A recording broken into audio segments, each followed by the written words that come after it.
Iran युद्ध ने पूरी दुनिया को प्रभावित किया है। दुनिया की सबसे बड़ी आबादी वाला देश भारत भी इसके असर से अछूता नहीं है। भारत ने इस जंग का कई मोर्चों पर सामना किया, उसका असर भी पड़ा।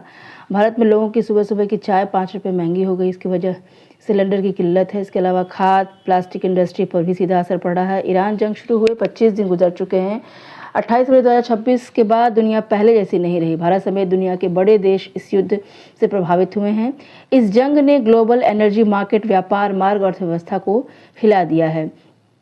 भारत भी मध्य पूर्व से 85% से अधिक कच्चा तेल और गैस का बड़ा हिस्सा आयात करता है। देखिए, ये वही स्ट्रेट ऑफ हॉर्मूज है जहां से हमारा कच्चा तेल और एलपीजी सिलेंडर्स आते हैं और जिसको बंद करने की बात कही गई है और जिसकी वजह से पूरे विश्व में हलचल मची हुई है। जिस स्ट्रेट ऑफ हॉर्मूज से रोजाना 100 से ज़्यादा तेल टैंक गुजरते थे, इस तेल की वजह से देशों की जिंदगी कहानी चलती है। यह हार्मूज लगभग ठप पड़ा हुआ है। इस वजह से कच्चे तेल की कीमतों में 100 बैरल प्रति डॉलर से ऊपर पहुंच गई है। कच्चे तेलों की कीमत बढ़ी हुई है। इससे मुद्रास्फीति, रुपए की कमजोरी और सप्लाई चेन में भी गंभीर दिक्कत पैदा हो गई। युद्ध के 25 दिन में भारत का क्या असर पड़ा है, आइए देखते हैं। कच्चे तेल की कीमतें बढ़ी हैं। ईरान वॉर की वजह से कच्चे तेल की कीमतों में भारी उछाल हुआ है। युद्ध से पहले कच्चे तेल की कीमतें जो 70 से 73 डॉलर प्रति बैरल थी, अब ये कीमतें 108 से 110 डॉलर प्रति बैरल के आसपास है, जिससे भारत का ऑयल बिल भी प्रभावित हुआ है।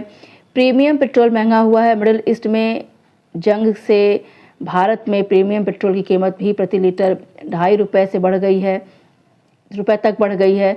इंडस्ट्रियल डीजल की कीमतें भी बड़ी से भी दाम बढ़ा है। कंपनियों में इंडस्ट्रियल डीजल की कीमतों में भारी बढ़ोतरी हुई है। कीमतें 22 रुपये प्रति लीटर तक बढ़ाई गई हैं। रसोई गैस की किल्लत, ये खबर मुझे लगता है बच्चे को पता हो गई है जो स्थिति आ गई है। भारत अपनी गैस खपत का ज़्यादातर हिस्सा गल्फ से मंगाता है।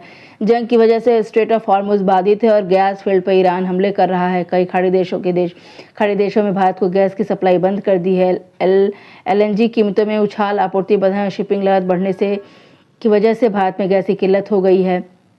कमर्शियल और घरेलू गैस भी महंगा हो गया है। ईरान युद्ध होने के बाद भारत में 7 मार्च 2026 से रसोई गैस की कीमतों में बढ़ोतरी हुई है। घरेलू सिलेंडर 600 रुपये से महंगा हुआ है और वहीं कमर्शियल सिलेंडर की कीमत 150 रुपये, मतलब 125 रुपये का इजाफा हुआ, 115 रुपये तक का इजाफा हो गया है। खाने पानी की चीज़ों में की कीमतें भी बढ़ी हैं। जाहिर सी बात है, गैस सप्लाई में की किल्लत की वजह से भारत के बड़े शहरों में जैसे दिल्ली, मुंबई, लखनऊ में चाय, समोसे जैसे खाने पीने की चीज़ों में भी कीमतें भारी बढ़ी हुई हैं। ऑनलाइन खाना महंगा हुआ है। ईरान जंग का असर ऑनलाइन फूड डिलीवरी करने वाले आउटलेट्स पर भी पड़ा है। जोमेटो 20 मार्च 2026 से प्लेटफॉर्म फीस 12.5 रुपये बढ़ाकर 14 रुपये 90 पैसे तक प्रति ऑर्डर कर दिया है। खाद की दिक्कत, दुनिया भर में यूरिया की जितनी बिक्री होती है उसमें अकेले पूरी दुनिया की सप्लाई में 10% हिस्से का उत्पादन करता है कतर। लेकिन ईरानी हमले की वजह से कतर के कई प्लांट बंद हैं। इस वजह से कुछ दिनों बाद भारत में भी खाद की किल्लत हो सकती है।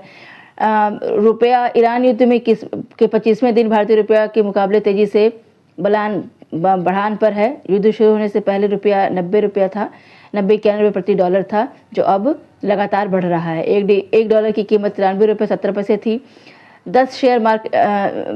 शेयर मार्केट में अरबों का घाटा हुआ है। ईरान जंग की वजह से भारत के शेयर बाजार में अनिश्चितता की स्थिति बनी हुई है। भारत के शेयर बाजार में पिछले 3 सप्ताह में ईरान युद्ध के कारण भारी नुकसान हुआ है। सेंसेक्स में लगभग 6000 से 6750 अंकों की गिरावट हुई है, जबकि निफ्टी 2000 अंक तक गिरा है। युद्ध शुरू होने से अब तक 30 से 34 लाख करोड़ रुपए तक की निवेशकों की संपत्ति घटी है। विदेशी निवेशकों में पैसा खींचा है। ईरान जंग के बाद भारतीय पूंजी बाजार से विदेशी संस्थागत निवेशकों ने भारत में भारी पैसा निकाला है। पिछले 3 सप्ताह में लगभग 52,000 करोड़ रुपए से अधिक की निकासी हुई है।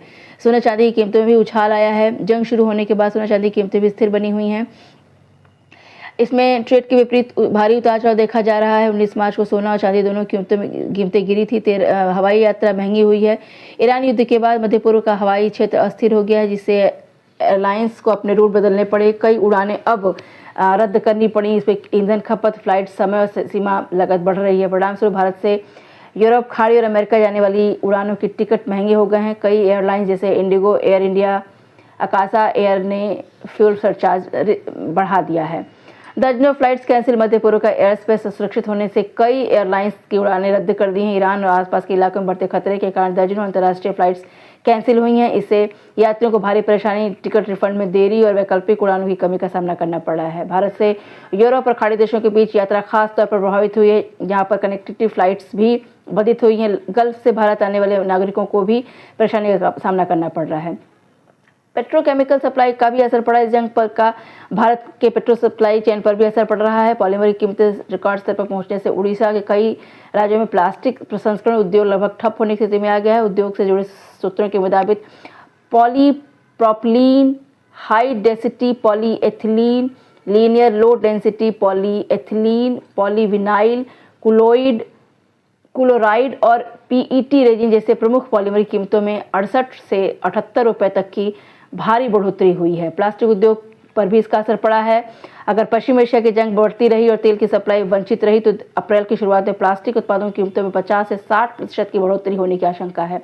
कच्चे तेल और गैस से बनने वाली पॉलीमर्स की कीमतों में पिछले कुछ दिनों में 50 से 60% की बढ़ोतरी हुई है। इससे मार्जिन पर दबाव बढ़ गया है। इलेक्ट्रिक कुकर, इंडक्शन कुकर चूल्हे की अचानक मांग बढ़ गई है।